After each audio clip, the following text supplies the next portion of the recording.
અમારા વિસ્તારમાં ચાલુ ધારાસભ્ય જ્ઞાનીબેન ઠાકોર છે, એના વિશે કોઈ કહેવા નથી. અમને કોઈ એના તરફથી કોઈ સહાય મળી નથી.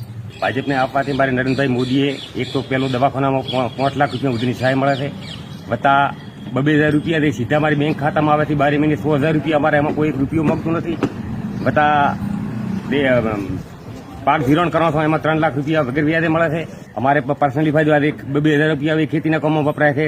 પછી 3 લાખ રૂપિયા વગર વ્યાજે બેંક કોઈ લોન લેતી નથી. એ પણ નરેન્દ્રભાઈ મોદી મુખ્યમંત્રીના ફંડમાંથી મળે છે.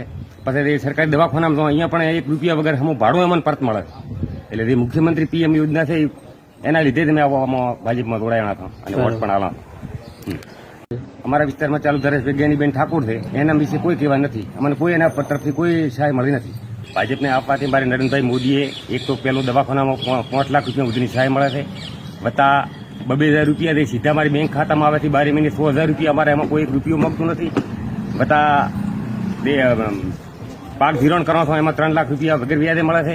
અમારે પર્સનલી ફાયદો 2,000 રૂપિયા ખેતીના કામમાં વપરાય છે. પછી 3 લાખ